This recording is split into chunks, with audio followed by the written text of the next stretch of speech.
here. So we've got the backup, and there goes the encoder. Here goes your intro. You've now tuned in to the Drawing Board Podcast, a powerful, thought-provoking discussion where we talk about family, relationships, ministry, community, and career. Let's see what exciting guests we have on our show today. Welcome to the Drawing Board Podcast. This is the founder and host, Andre Ebron, the author of The Drawing Board, a powerful, thought-provoking testimonial that challenges the reader to examine their life and reimagine the possibilities. Last week, I gave you guys an insider letting you know that I was writing the second book. The second book is entitled Reimagine, Writing Your Destiny One Day at a Time. It is a 365-day workbook that takes the Word of God, challenges you to reflect, to give some introspection to some things that maybe you need to adjust, to align, to correct, to actually address and create the life that you desire. Now, as you all know, I am an educator, a dean of culture and climate. I also am a business owner. And here's my favorite opportunity I have. I have been a husband for 16 years to the most amazing woman in the world, Mrs. Shalisa Ebron, and I am the father of two awesome children, Andre Ebron. Can you all believe this young man will be 13 on the 27th? I can't believe it. And my daughter, Christian, she's 14 years old. And so tonight I have the pleasure and the honor of interviewing one of her esteemed co-workers. Today, I have the pleasure and the honor of interviewing the Regional Family and Community Partnerships Director for Distinctive Schools. Welcome to the show, to the nation of the Drawing Board, Miss Lauren Hollier. Welcome to the show. Thank you. I'm so very excited to be here, and you are absolutely right. Mrs. Shalisa Ebron is that deal. She is an amazing woman, and I am so very glad I get to work with her on a regular basis. So thank you both for offering us, this opportunity, this platform to share a little bit more. Yeah, not a problem. Like I said, it is my honor. I see that Miss Sharanda has joined us. Yes, hello. How are you? Oh, I am doing great. I'm doing awesome. So here's a little insider before we start. Did you know years ago, I'm not going to date myself, but years ago, I was a sub at Plymouth Educational Center. And I worked at PEC, and I was a sub for their fourth grade classroom teaching mathematics. The fourth grade teacher had gone out on maternity leave, and I ended up taking a temporary sub position there. And at that time, I'll be honest, I was really working to just get money going to keep the business running. And somebody said, you know what, we really think you should go into education. I was like, no. And then I just don't have it that God directed my steps that way, and it's been history ever since. But I was just telling, so you are a principal leader at the Distinctive Plymouth Education site. Yes, sir, I am. And Shalisa has been holding out on the beach. She did not tell me that. Yes. It was years ago. I remember at lunchtime, I would park in the back. Everybody make that McDonald's run. Yes. So yes, I welcome you all, and I just want to give and preface our interview with letting my audience know a little bit about Distinctive. So Distinctive operates high-performing public charter schools in Chicago and Metro Detroit. Here's your mission, and I love your mission. Your mission is to support each child in becoming an engaged and curious learner, a confident self-advocate, a creative problem solver, here you go, by setting high expectation and nurturing a positive culture that honors diversity, collaboration, and optimism. Now, being an educator, I know all of the work that goes behind facilitating that mission. So let's talk about it. First of all, tell me how old is Distinctive? You guys are out of Chicago. Tell me about Distinctive. Distinctive has been around for about 10 years now, I want to say. Been going strong in Chicago and expanding on a regular basis, like almost a yearly basis, it seems like, here in Michigan. And we're very glad to be a part of that team here. But it was founded by a group of educators, you know, people who really understood the ins and outs of things and wanted to make sure that those voices are constantly celebrated and elevated within the organization. So culture is at the heart of everything that we do. You hear everyone from the CEO to whoever may have just started in a first year teaching position in the office, and everything just will always come back to the culture and the vibe that you have anytime you walk into one of our buildings or engage with one of our staff members. Absolutely. Ms. Sharanda, I think that I saw you speaking about culture. I think I saw you on a TikTok. So culture reigns supreme, absolutely. I think one of the staples that sets us apart, to Lauren's point, is that we are not an organization built by business executives who think they know education, because it is a beast of its own nature. And anyone who's been in education knows that, they understand that. And I think, just that has been the basis of our solid foundation, is that we know in order for us to have a solid culture for our students, that the atmosphere must first be charged, right? Like, the people who come in the building need to feel the optimism. They need to feel the joy and understand through their own experience that what we want is for our students to achieve at a high level, but we don't want them to achieve in such a forceful nature that they can't enjoy the learning process. That rarely ever works. So, Absolutely. Now, as a Dean of Culture and Climate, I have a question. And here's the question that I have for you all moving forward. We're looking at pre-COVID-19 and post-COVID-19. And the essential question is, how do we create that type of environment in a virtual space, right? So what were some of the ways that you all created over these last couple months, made sure that you created a sense of belonging and community for not only your students, but your staff and faculty as well? What were some of the methods you used? Woo, Jesus. Can I say Jesus is a separation of church and state? Oh, yeah, you can even say hallelujah. So what we did, honestly, was we put our students and families first. Before we dove straight into teaching, we made sure that we did pulse checks. We asked if everyone in the house was safe, if everyone was well, with their health, with their mental state.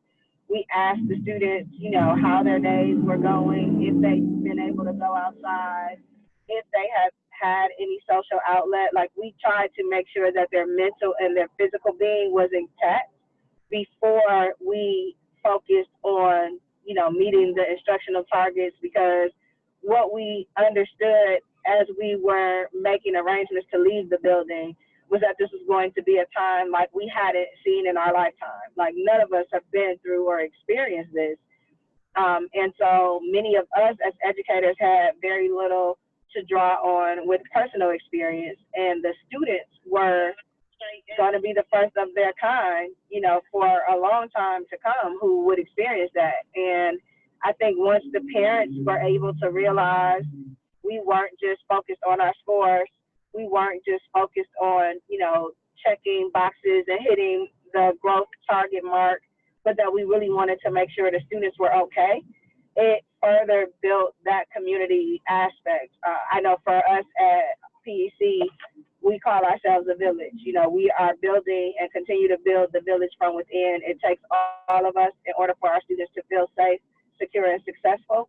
And so we just made sure that our village was okay before we started with the nature of textbooks and the regimen of pacing.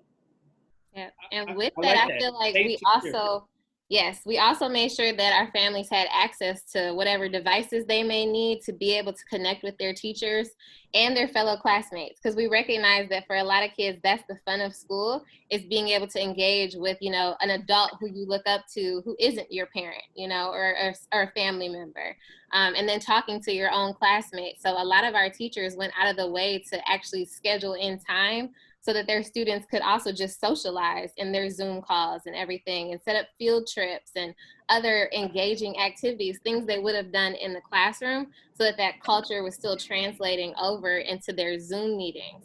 And we just saw engagement continue to go up and up on a weekly basis as more of the students got into the flow of it. But knowing that they could call on Principal Battle, Principal Hibbler, Principal Ross Terry, like all of our building leaders, if they needed support from the top down, I think also helped build a beautiful bridge within our school communities, because parents knew that nobody was hiding from them. Everybody wanted to make sure they had everything they needed.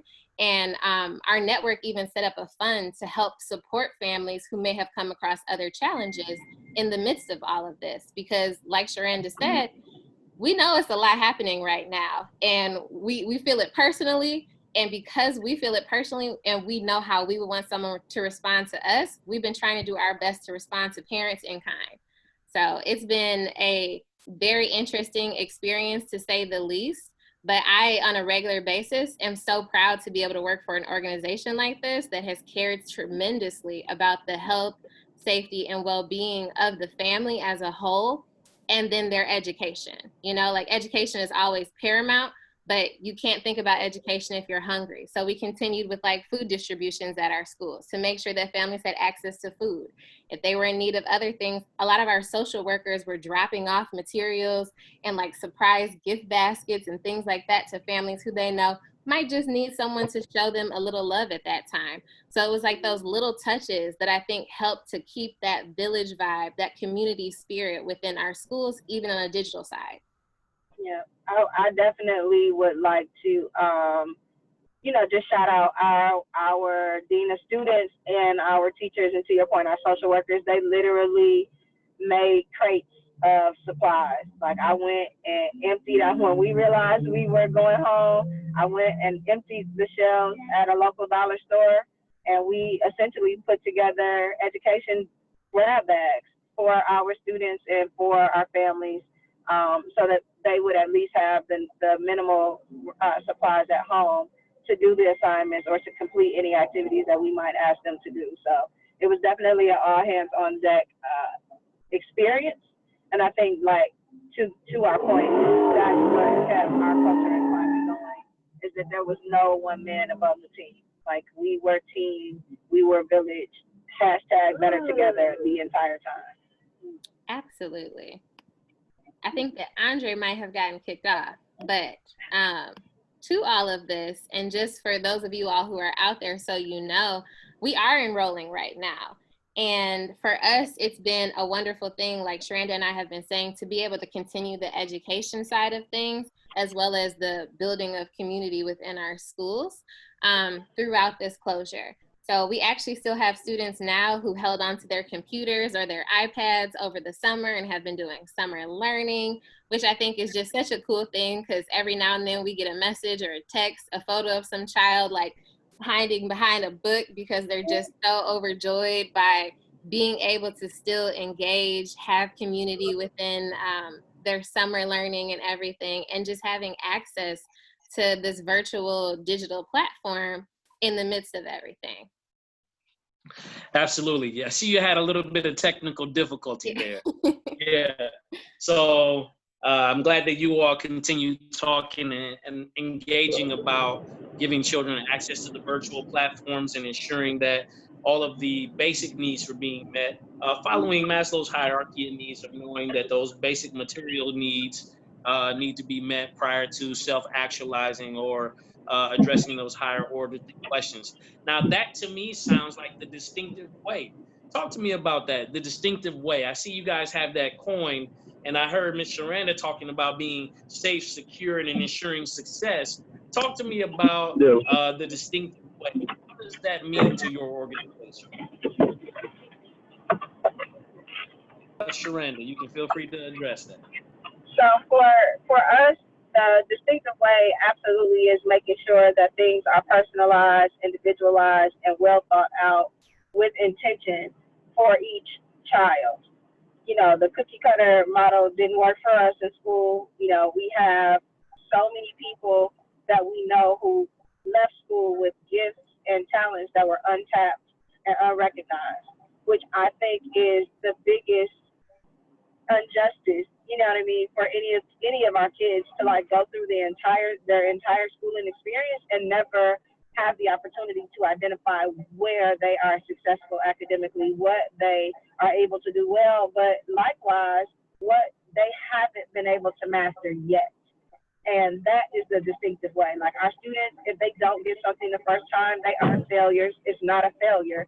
It's just something that they have yet to master. And they start to get that thinking. And once that mindset and train of thought sets in, they aren't afraid to take academic risks. They aren't afraid to ask questions. They aren't afraid to partner with a teammate or a classmate and say, you know, hey, help me think through this. Everybody in our building is a thought partner. You know, if I have something that I'm working on and I can't figure it out, it's nothing for me to ask one of my students like, hey, I know you're good at this. Come help me think through this. I need someone to help problem solve. And, you know, when you go through a traditional school system where A's, B's, and C's are your barometer for success or failure, many of our students still leave school and they don't know what that means. You got an A in the class, but you don't know which standard you were performing successfully with, or which standard you still needed a little bit of help with. And so I think those things continue to make us distinctive.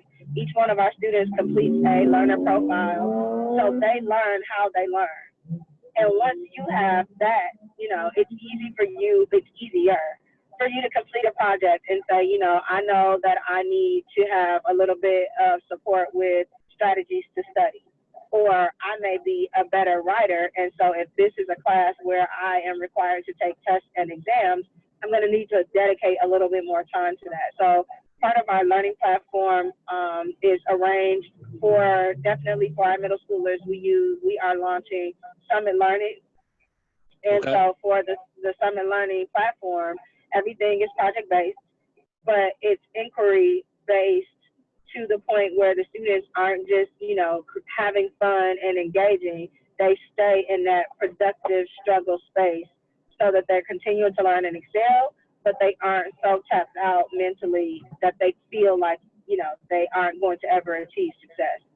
And, you know, so with all of those components together, that's really what makes us distinctive, is making sure that we individualize and customize the learning while we continue to build the culture around them.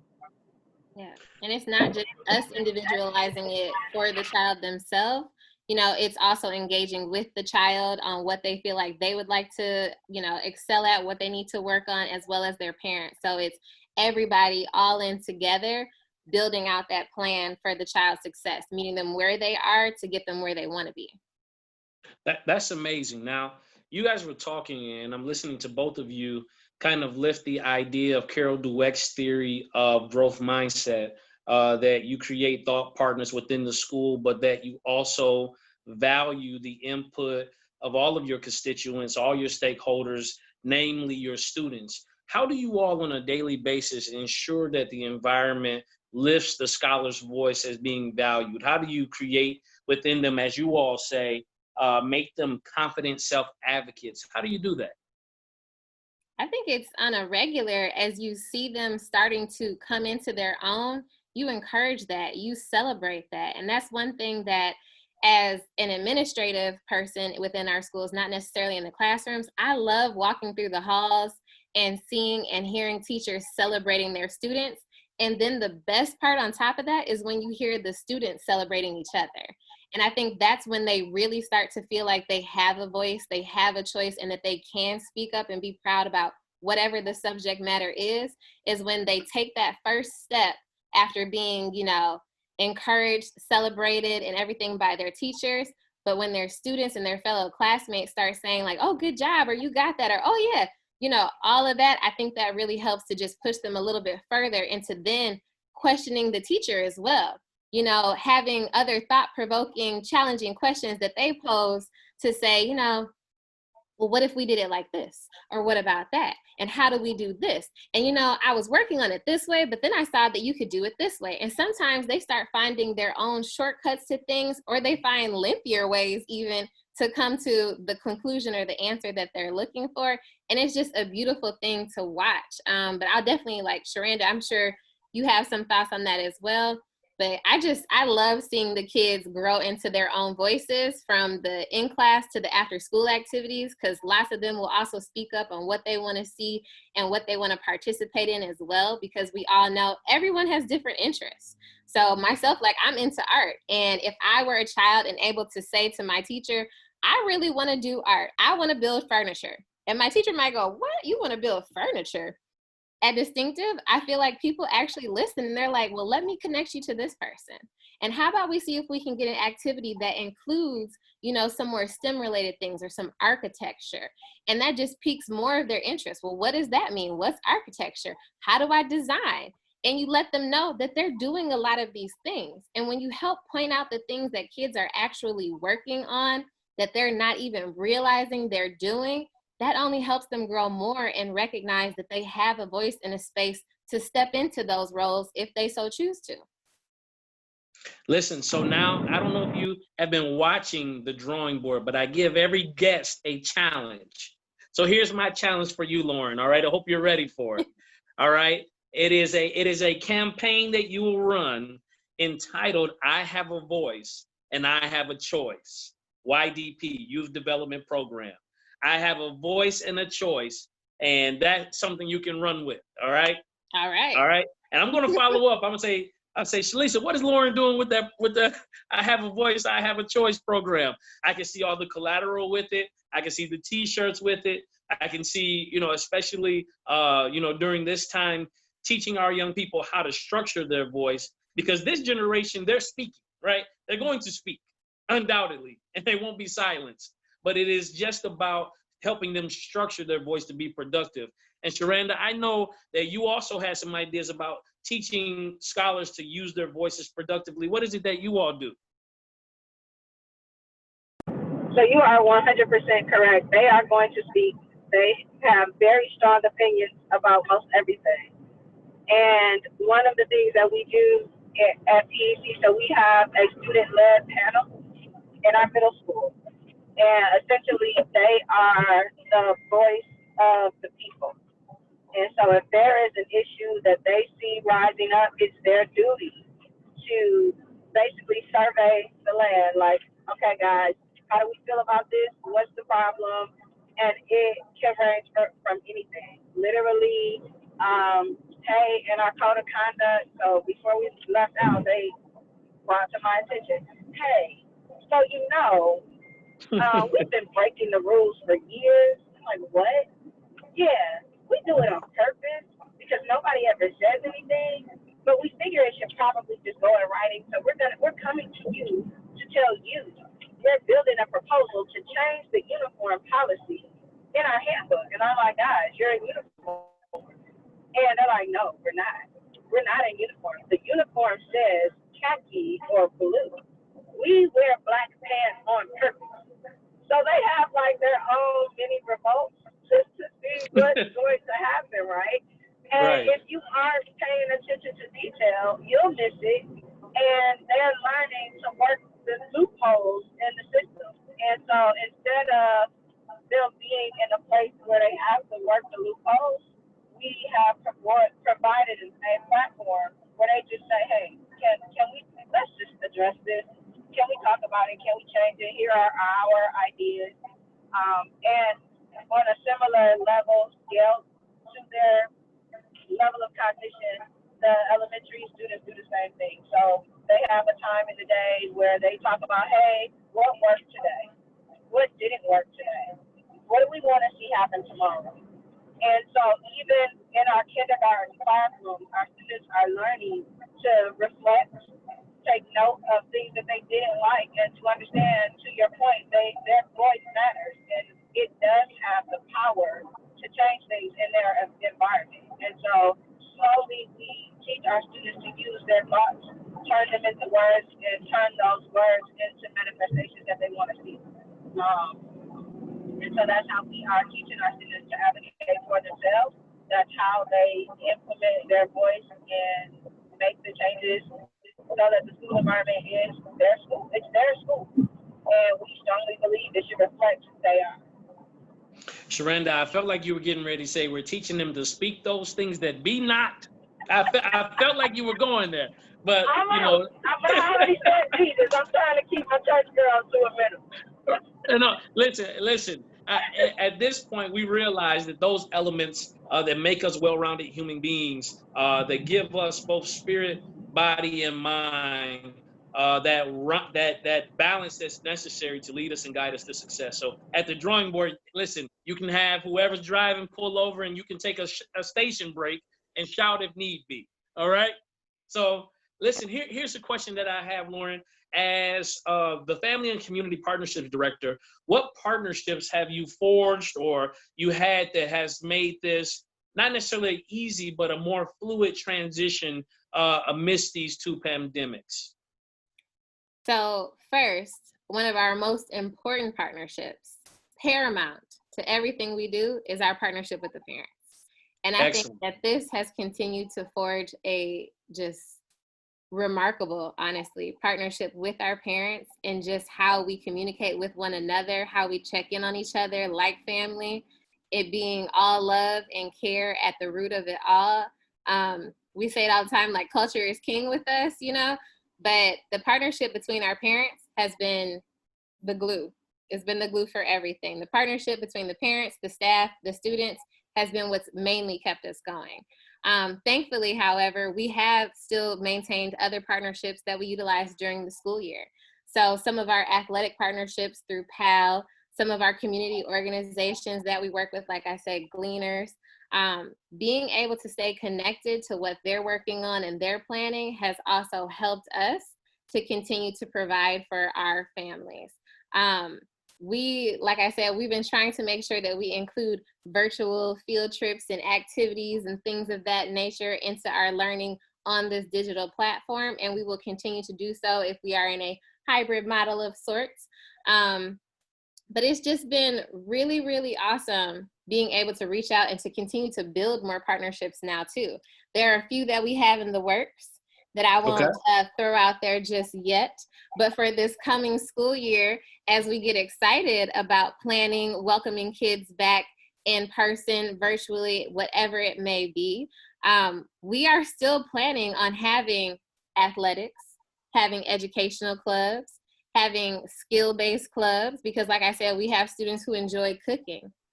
Look out, there will be some options for cooking, because we know some of those parents as well have been teaching their kids a lot of new skills at home. There are quite a few things that we are working on cooking up that I am just very excited about. And like I said, I don't want to divulge too much about them, but it just continues to grow. And on a regular basis, we meet with new partners. So the union is another partner that we've recently been talking to and trying to get more involved with. The Downtown Boat Club has reached out recently, letting us know about some offerings that they have over the summer. So it's a variety of different spaces and different interests that we continue to keep our partnerships open to. The Harper Woods Grosse Pointe Coalition, like we've been talking on a regular basis with them and in regards to like health and safety. So this is a very interesting time. We want to make sure that we have the right partners in place if we should need extra support in regards to people's physical and mental health. So we're on a regular basis keeping our eye open and just paying attention to who could potentially be a new partner for us. And of course, hello, the drawing board. Why, thank you. This is a lovely Hey, listen, absolutely. I'm already vested. You know, I have given you my most valuable asset that changes lives in my house on a daily basis. So yes, I'm already a part of that. But listen, watch this. But the drawing board is a place for breaking news. So I heard you say you were cooking something up. Listen, everybody's leaning their ear your direction. Who could that potentially be? Oh, just wait and see. Feel free to come by our website. So if you're ever looking, Distinctive Schools, you can go there as a landing ground, and then you'll see all of the schools within our network. We did expand this year, and so we added another school in the Flat Rock area, so downriver. But we have a school in Harper Woods, Distinctive College Prep Harper Woods, one in Redford, Distinctive College Prep Redford, Plymouth Educational Center in Midtown Detroit, and then Summit Academy Flat Rock in Flat Rock, Michigan. So when I tell you it's going to be delicious, it's going to be delicious, okay? Just so great. But we continue with regular partners as well that people are more familiar with, like the Girl Scouts. We're looking for another tennis partner as well, some other athletics that kids might be able to do where we can send them the materials to actually practice and train and everything at home, as well as athletics that we can also provide some social distancing and spacing between kids as well. So I'm very excited. It sounds exciting. It is going to be exciting. And then we also have some teachers who have been coming out with new things that they participate in, that they are, excited to teach and build into our students, as well as in the curriculum, but also as after school activities. So we're actually going to preview some of those things in the coming weeks on our social media channels. So if you're not following us on social media, definitely make it a point to. I'll certainly come by the Drawing Board Facebook page and whatnot to drop those in there as well.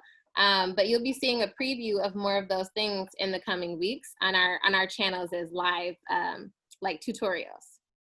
Oh, that's awesome. And again, I saw all of the engagement that you all were doing through TikTok videos, through all of the methods wherever people were gathering and engaging. I laughed so hard at the Don't Rush challenge. I laughed too, and I enjoy joking, right? And so I said, it looks like some people did take their time, and it did look like some people rushed. I don't know. Listen, I just have to be, on the drawing board, we must be honest. No, I'm joking. I'm joking. It's we all like in good to have fun. And I think that's an important thing. We're serious about what we do, by all means, but we like to have fun because it just makes life better, honestly, especially at a time like now. It's great to be able to have a good time with your colleagues, with your students, where you can kind of separate what other things might be challenging you or causing, outside stressors, and just be in the moment with one another, working on whatever the activity may be it in the classroom, on ST Math, on Lexia. As you're leveling your points up, your teacher might pop in, who knows? It could just be a surprise. Hello, how are you doing? Like, I know I've personally texted some of our family members and they think, oh, hey, Miss Olier, what's going on? Oh, nothing. I just wanted to say, hey, I just want to see how you were doing. Know if you needed anything. Just wanted to remind you I'm here. Because that's what we do. That's a part of our distinctive difference. We want our families to know that we're here for them. And it's not always, did you do this? Did such and such turn in this? And da-da-da. Sometimes it's just, hey, how's it going? What do you need? Just wanted to check on you. Yeah, I think that is amazing as it relates to your culture. And then it brings me to my other point of the impact that you all are making. Now, I do have to ask a question about the rigor of your academics, the things that you all are doing and leveraging the adaptive learning process to meet kids where they are. What are some of the different platforms or systems that you all engage to make sure that every child is being met where they are? So we have a plethora of systems, supplements, and supports from iReady, ST Math, Lexia. The middle school component is Power Up. So we use those. Our standard curriculum for middle school, as I just said, is Summit Learning, the Summit Learning platform. We are implementing Benchmark at PEC. The rest of the network has been using Benchmark. So at Plymouth Educational Center and Summit Flat Rock, both of us will be launching Benchmark new this year, but it is going to be fully implemented with integrity, because we have the experience and the knowledge base within the network for what has worked, what hasn't worked. So we've been intentional with planning our rollout, planning our professional developments. And so a lot of times you hear people throw the buzzword of rigor, but it's hard to see rigor take place in a classroom if the teacher themselves don't know how to scaffold, if they don't know how to support the students with differentiation, if they can't select students to go in the appropriate small groups, like all of that background thinking, that background work, like that's the lever and the leverage of rigor. And so we make sure that all of our staff maintain professional development and training, as well as collaboration, to see all of those processes implemented with integrity throughout the course of the school year. And it's been successful for us thus far.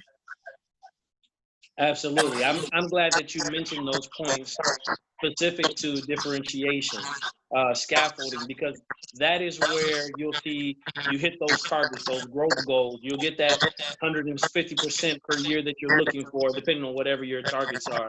But without those, and you know those buzzwords that we use throughout education, Right. we're going to implement this program with fidelity. And I mean, it sounds really good, you know, but the fact that I hear you go into how granular it needs to get in order for it to be effective, that was, you know, salute to you. Now, here's a question that I have.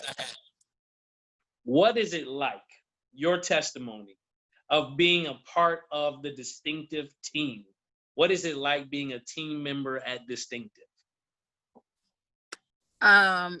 So for me, it is absolutely shout worthy, right? Like, if you, I mean, for those of us who have been in those places where everything is about the bottom line, everything is about the black and white of the bank account, and the people who suffer are the teachers and the students and ultimately the families, you know, that's heart-wrenching. That's not why most of us joined this field of education. You know, I didn't come into education ever thinking that I was going to be rich. As a matter of fact, my father threatened not to pay my tuition one year because he was like, "You changed to what?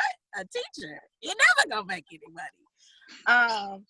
But I think, you know, for me, being able to join a team and a network that stood by the things that they said, like, the Distinctive way is not just a catchphrase. It's not something that the people who work within this network say. We literally live it, we breathe it, and it's evident in the work that we do.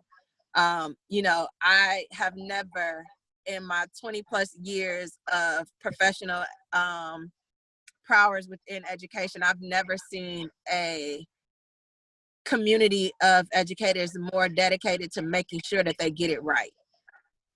Like, I don't say fidelity on purpose, because sometimes when you are implementing a curriculum with fidelity, you skip the kids and leave the kids behind who didn't get it because you have to stay on the pacing of the platform. Well, Right. who does that help? You know what I mean? You check the box, but when it's time to submit your grades, it still didn't even help you as a teacher if you have too many student failures. Like, it's not effective. And so to have a network that looks at all of those components, to have a network that says, hey, we're in the middle of social injustices and our community is hurting. Let's push pause and let's figure out what our community needs. Like, we don't want to just say Black Lives Matter. We want to understand what that means. We don't want to just say, you know, hey, how you doing? We know you're in the middle of a pandemic. We're all in it together. No, we really want to make sure that we are serving our people. And that's not always, that is rare. It's a very rare experience in the educational community. And I have been fortunate to be a part of another network that was very similar, but never dug nearly as deep as Distinctive had. And so I find it an honor and a privilege to be able to do the work that I feel called to do at a level that I feel like I've been called to do it. Like, my integrity is never in question, because integrity is who the network strives to embody. Excellent. Now, I found my challenge for you. I was waiting till it came up. Here's my challenge for you. So we already have, I have a voice, I have a choice with Lauren, right? Here's your, I want you to write something. Are you a writer? If you're not, then you're getting ready to write. All right, here we go. All right, here we go. I want you to write something that's going to transfer into a professional development. Don't just check the box. Programmatic programmatic implementation beyond fidelity. That's good. Don't just check the box. Mm-hmm. Programmatic implementation beyond fidelity. Because I do believe that people, especially first-year educators or people that are within their first 5 years, they come in with the purest intent. And sometimes they equate their effectiveness in the classroom with being able to check all of the boxes. Mm-hmm. But what I like to share is, I said, we don't teach curriculum. We teach children, and we deliver the curriculum. Yeah. So knowledge of the learner is primary number one, right? Knowledge of the learner, and so much of that gets overlooked in this process because I understand the pressures of pacing. I understand the pressures of scores aligning in order for funding to be what I get all of that. But if we do all of those things and our children are no more prepared than they were when they met us, then I think that is where the catastrophic failure comes in. But I'm glad Distinctive is getting it right. I love to see you being mommy right now, letting him out of the car. I love it. I love it. And you gotta do it all. You gotta do it all at once. This is what the life of an educator looks like amidst quarantine. It is the baby on one arm, in the car, on the Zoom call. It's everything. Everything. So now let me ask you, because I heard you give that light flex right there. I appreciate it. You gave a light flex there, Sharenda. In my 20 years of educational prowess, I felt that light flex right there. Let's talk about like careers, and I just want to get to the heart of like why did you choose education, Sharenda? Lauren, why are you involved in community partnerships? Give me your why. What's your why? My why is deep. My why is because I am the great granddaughter of a former slave turned sharecropper. And I had the honor and the privilege to not only know her name, but to live with her for the first trimester of my life. And so the stories are real. Her learning is real. Her courage is very real to me. But also her desire to be better. And much like the times that we find ourselves in now, she was prevented the opportunity to better herself. And she understood in a way that many of our children don't understand anymore how education is the great equalizer, right? Like it literally can change the game for many of us if we know certain things, if we have knowledge about certain opportunities, certain, certain things. And so for me, going through education as a student, I found myself with teachers who wanted to box me in. I'm sure that you would be surprised if I said, I've never been a quiet girl. I've always had an opinion. I've always voiced my opinion. And I didn't always know how to do it well. Imagine that.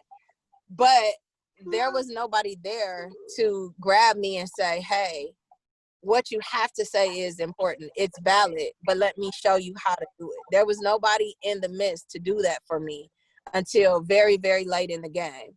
But I knew that I needed to speak up for myself because I watched how my grandmother having the courage to speak up for herself changed her life. You know what I mean? She could have, my entire family could still be stuck in the South in some small town doing God knows what. But Right. she had the tenacity to fight for what she felt like she was worth. And she never missed a beat. And, it's just important to me to carry on that legacy. It's important to me that my own kids see me, hear me, watch me do all the things, you know what I mean? And it can't stop. There has to continue to be people in the midst in our school buildings who aren't solely trying to make a name for themselves, who aren't solely trying to get a check. Like, there has to be somebody there interested in teaching them how to learn and teaching them how to make the way for themselves, because my way may not be their way, but I am not so power stricken and, you know, authoritative that I think I have to force them to go down one path or another. My job is to help them forge their own path and make sure that they trailblaze in it. I want my kids to be the first to do it in everything, you know? Yeah. And to know that there's somebody there advocating for you, and, you know, you've got your cheerleader. When a kid gets me, they got me for life. My number has been the same since 1997. I have the same cell phone number because any kid that ever crosses my path, they'll always be able to find me, and they use it. And so I just, you know, like, that's it for me. There has to be somebody there to do it for them, because it was too late in the game for me. You know, I oftentimes wonder who I could be if I had been given the tools that I have now sooner. And the sooner that our kids get them, the better off they can be. Absolutely. Oh, go ahead, Andre. We can't hear you.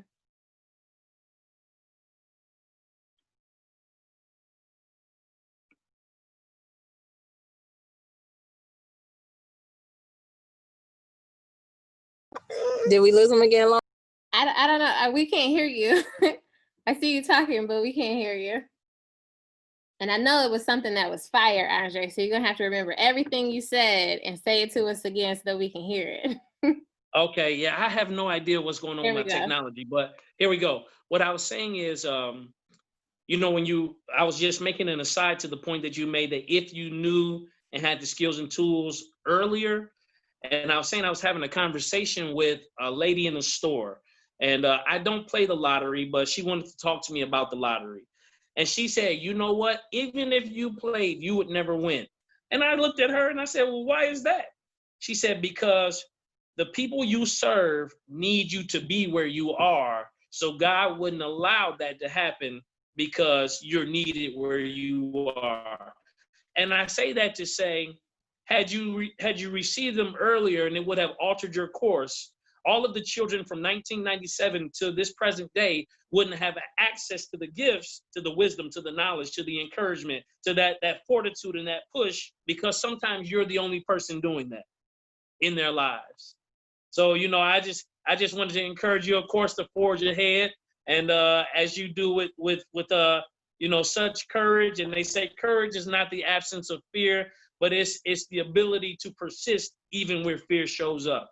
I felt like your story was the epitome of what Maya Angelou said was, I come as one, but I stand as 10,000. So now, Lauren, tell me, what brings you to this educational sphere? And I've seen you lifting heavy boxes, you know, of food, delivering them, helping out, always being there and present to ensure that whatever need is met, you have a can-do attitude. Like, what? Impossible? You say difficult takes a day, impossible takes a week. Let's go. Let's go. Okay, let's go. For me, a lot of that stems from my parents. So I'm the daughter of a first responder. My dad is a retired fireman, and the daughter also of a retired social worker. So sometimes I joke and say that I was always destined to help people because it was like in my genetic makeup.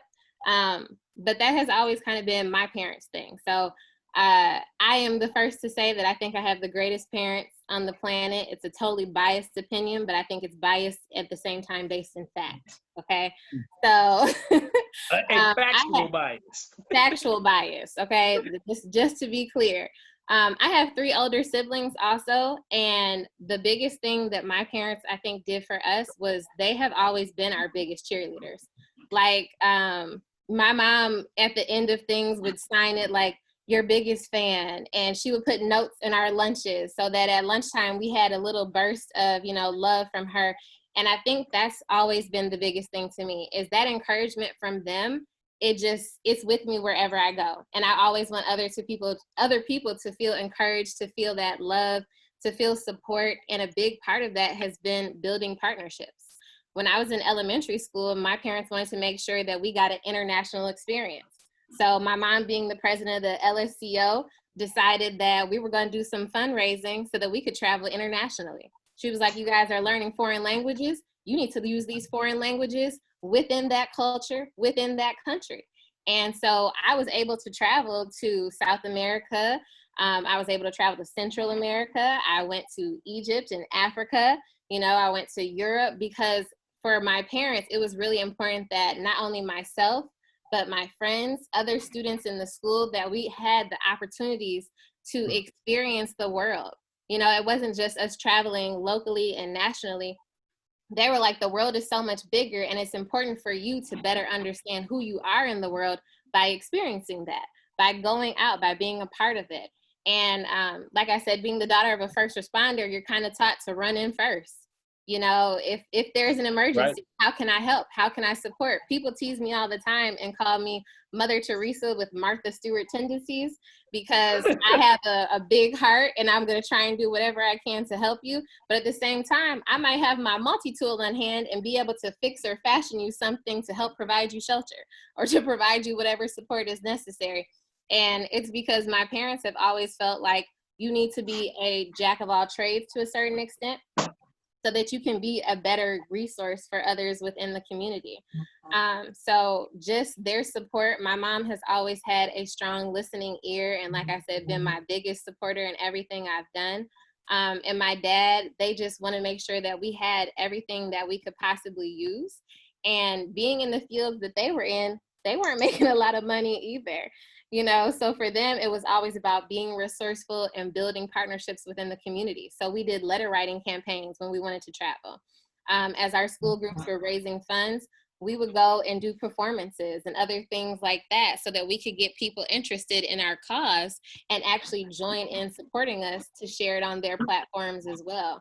So whenever I can build a partnership, in my mind, I'm helping another child who wants to be an artist go to University of Michigan like I did and be in the Penny W. Stamp School program, So it's all a matter of seeing where I can maybe fit in and be that thread to help connect somebody else so that we just have this beautiful tapestry of innovators, trailblazers, leaders, like Sharanda said, them feeling like they can be the first. Because I think when you have the right support, you go from maybe I can do it to, oh, look out. Don't forget me, Mrs. Battle, because I'm coming back. And when I come back to give you my Academy Award speech, you just be ready. Your ticket will be there and waiting. That's the sort of love and joy that we want to inspire in our students, where they feel like they can set those goals.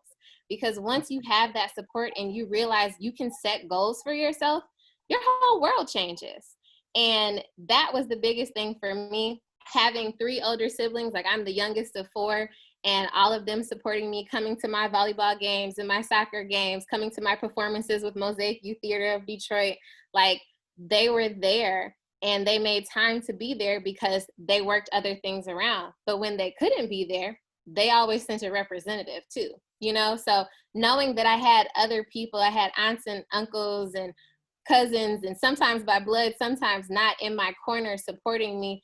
When we built these other partnerships, those partners coming to support me at events, coming to my graduation, listening to me give speeches and whatever else it may have been that I was working on, has only propelled me to want to find ways that we can connect our students to partners that will be those people for them, that will build their village stronger than they came in, So it's a regular thing of just wanting to help is honestly what it comes down to. I want to help. I like to sometimes be that person to rush in first, especially if it means we're able to support someone who didn't feel like they had support when they first got there.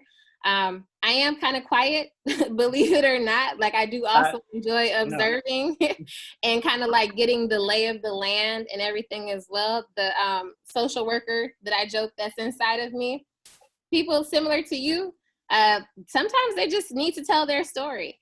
And so I enjoy being that listening ear often for people when they have something that they just need to share, that they, want to get off of their chest for whatever the reason is.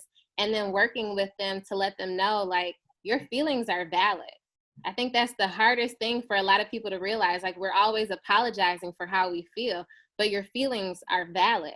And if you feel that you require something more, that you require more support, or maybe even that you need less, being able to vocalize that and share that, I think only helps you to grow as an individual. And like I said, continue to set those goals for yourself to attain and achieve whatever you set your mind to. I went to a camp that was run by first responders called Camp Personality. And they would always say, if you can believe it, do the work, you can achieve it, you know? So like, all of that, put it together, get it going, is just this long poem that we all used to recite together before doing other camp activities. But it's always stuck with me. Like, if I can conceive it, if I believe in myself, if I'm willing to do the work, then I can achieve it.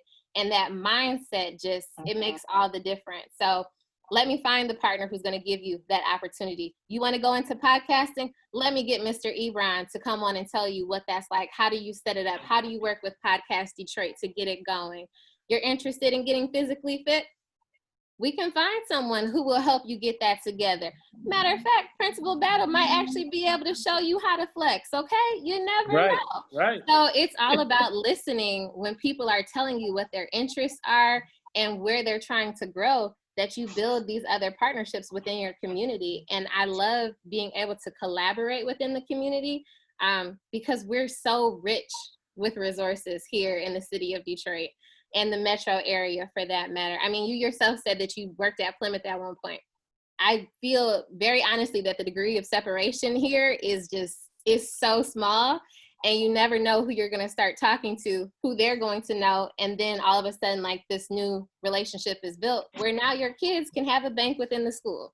You know, like, you never know what might happen by just listening and supporting one another. So that's what's brought me to this place, is, you know, trying to be that catalyst for change for somebody else so that they feel like they have someone in their corner all the time. So let's go, Andre, let's go. Let's go.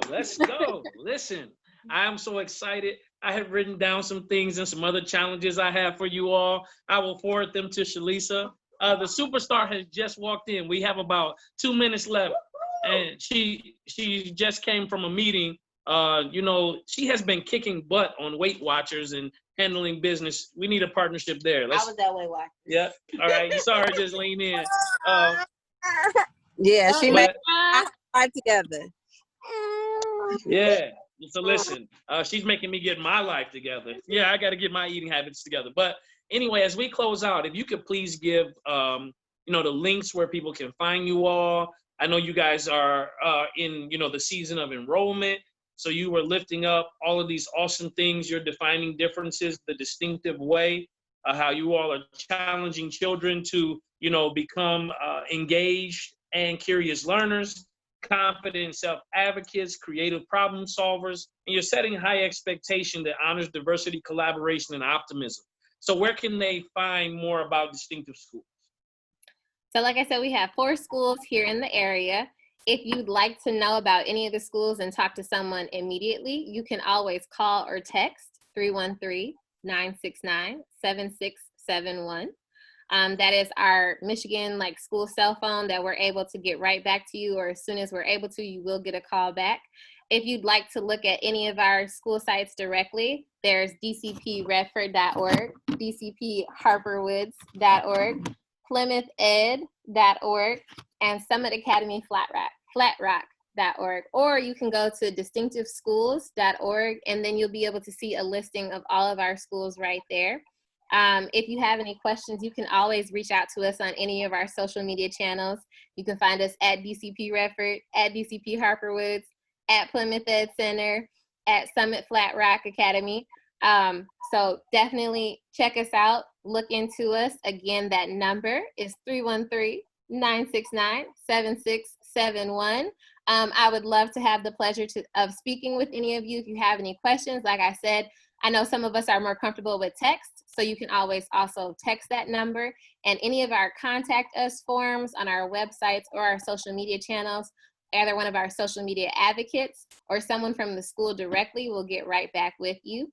And then in our office buildings, you can call, if you Googled any of our schools, you can call the office because we are in the buildings from 9 to 2 on a daily basis. So We're not necessarily doing like big on-site tours right now, of course, making sure that we're keeping everyone safe and healthy during this time. But you can call up to the school, or if you have documents to drop off, things like that, we can arrange for you guys to come in. We also have enrollment centers at each of our school campuses where you can come just inside the building doors if you don't have access to a computer or a phone, and you can complete an application within one of our school buildings. I think that mostly covers it, but Sharanda, if I missed anything, feel free to throw it in there. Nope, that was it. The only thing that I was going to add was that our buildings were open, but you caught it at the end. Yeah. Excellent. Well, I'd like to thank both of you all for being guests on the Drawing Board podcast. I would like to tell you now you are indoctrinated, fully accepted into the Drawing Board Nation. So you all are a part of the family. We were already family. We just formalized it here. And so I like to always finish each show with this. Your future is not behind you. It is not before you. It is within you. And I'm Andre Ebron, and this is the Drawing Board Podcast. God bless you all. You too. Thank you for having us.